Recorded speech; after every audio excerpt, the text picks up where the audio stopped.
Hello, I'm Lisa, and I am going to tell you about Vroom's expectancy theory for motivation. Vroom defined his theory as behavior motivated by consequences or expected results. There's been different definitions of his theory, slightly different throughout the years. The World of Work Project states that Vroom's theory is a process theory and that individuals' motivation is affected by their expectations about the future. Victor Vroom was a professor at Yale University in 1964 when he created the expectancy theory of motivation. In the 1960s, his theory primarily affected business and psychology. The theory is rooted in that humans will always choose a behavior or action that reduces pain and increases pleasure. Some key aspects of Vroom's expectancy theory are that there are three factors: expectancy, instrumentality, and valence. And his theory helps us show the root causes for lack of motivation in organizations and the actions managers can actually take to help restore their motivation. It's important that awards be meaningful to workers.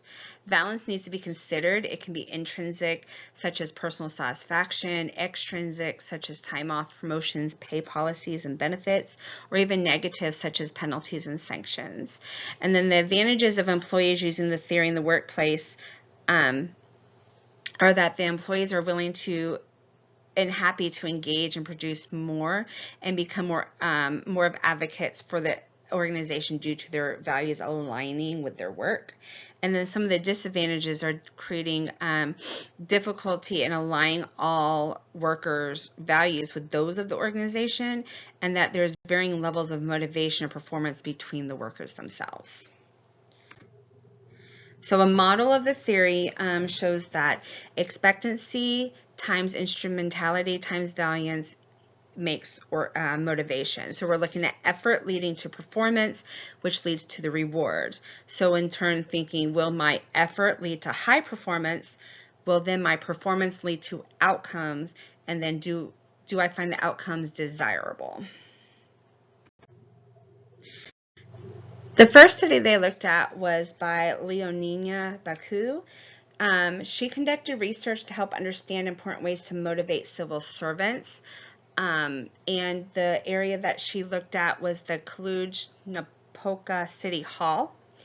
And she noticed that civil servants' interest and motivation was increasing due to the feeling that their work performance was not being appropriately rewarded.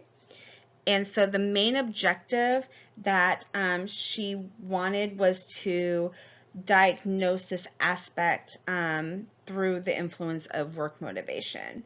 And so the research she did was a randomly conducted quantitative study using an omnibus questionnaire. And the questionnaire was structured in 10 sections using a Likert scale from 0 to 5 with labels such as I do not respond, I do not know, not at all, in a small measure, in a high measure, and in a very high measure.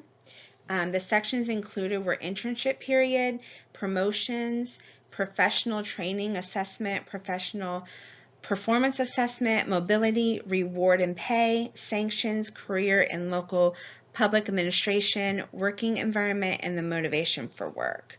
Baku listed 4 elements that the organization could influence the expectancy level 4, and that was the probational period during which the civil servants accumulate knowledge and become familiar with tasks and duties, and the work environment during trainings, which is required to help workers learn new knowledge and skills, build the confidence to achieve their success.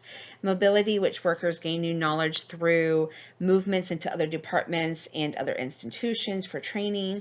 And then professional performance evaluations, which can influence the self-esteem and the self-perception. And so the participants of this study started out with 150 civil servants that the questionnaires went out to, but due to the lack of responses, the final sample size was 96 workers. Of those workers, 34% were between the ages of 36 and 45, 54% were women, 80% had at least some college studies, and then 43% had seniority in a local public administration of between 5 to 14 years. The results that were found within the 3 areas of the theory. The first being expectancy. It found that the probation period negatively influenced expectancy, and that the mobility was a negative influence as well due to the access of not really being accessible for workers to move around as easy as they thought. Evaluations contributed to increasing the expectancy of the civil servants positively, and it even helped to contribute to their growth. The next area was in instrumentality.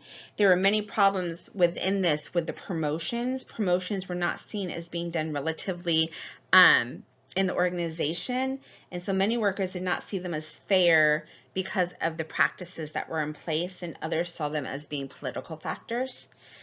So promotions negatively influenced instrumentality. The payment rewards also had a negative influence. Many civil servants were only rewarded with money, and many did not find fairness in the rewards. Some of them really thought that they would have rather had recognition and for their jobs and the success that they've had. A sense of equality was felt among the workers, this providing a positive influence. And then the last area, imbalance. Most areas, such as sanctions and rewards on the questionnaire, showed a positive work motivation. One of the most extensive areas that Baku felt that managers could grow was realizing the importance of rewards as balances and offering different options, both materialistic and non-materialistic, to really make a spread over the different ways that employees would feel motivated. Another study that was done wanted to investigate the appropriateness of applying Vrooms' expectancy theory of motivation in assessing accounting students' motivation in the United States. And so the work was extended to international students from countries such as Australia, Canada, Hong Kong, Indonesia, India, Malaysia, Mexico, Singapore, and the research was made up of 637 voluntary students.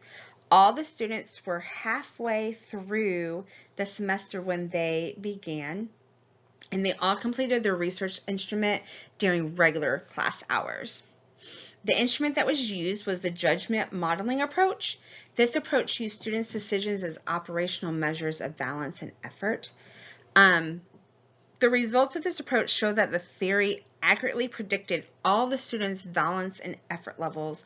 But one of the biggest limitations of this study was that the students that were surveyed were not randomly obtained, but were chosen through convenience sampling, and that all culture types were not represented through those that were surveyed. And so the researchers felt that future extensions and replications of the study were needed in both the countries that were already assessed and then non-assessed countries, and that the knowledge would be valuable to the theory students' motivation and the cultural differences between them. And then the third study I found by Lloyd and Mortons was very interesting because it was kind of made up with different studies, and the basis of this study was examining the appropriateness of Vrooms' expectancy theory for current cultural or cross industries and sectors. And what they really wanted to do was study the different workplaces in different industries, because they believed that a social interaction was linked to worker motivation as well, and thus they wanted to see how it impacted the 3 factors of Vrooms' regular theory. And so what they found was that there was a huge impact on social environment within workers and the motivation they felt based on what they were getting from the other workers that they were working with. And they found in their studies that this need for the social variable needed to take place into Vrooms' theory and create a new formula that would take all 4 aspects to show the true motivational force. They believe that the social aspect could have been some of the workers' most strongest motivators, even more so than they saw with financial incentives. There was 4 implications that the researchers listed that could better help to understand motivating workers. One was that social context separately being looked at could cause management to spend more time and money and effort, and yet get fewer results from their workers. The second implication was that adding the social context into the theory could modernize the theory with real-world changes. The third was that employers must be aware of the potential impact of social context when creating jobs and incentive structures within the organization. And then the last implication was that as the competitive market develops around the world, different social interactions of employees will become more frequent and more necessary, and thus this new aspect to the theory is needed. And so their long-term goal after their study was to fully develop the expectancy and to better explain motivation as a complete theory, including that social aspect that they feel has impact on the motivation through the expectancy, the instrumentality, and the balance. And that is an overview of Vroom's expectancy theory of motivation. Thank you.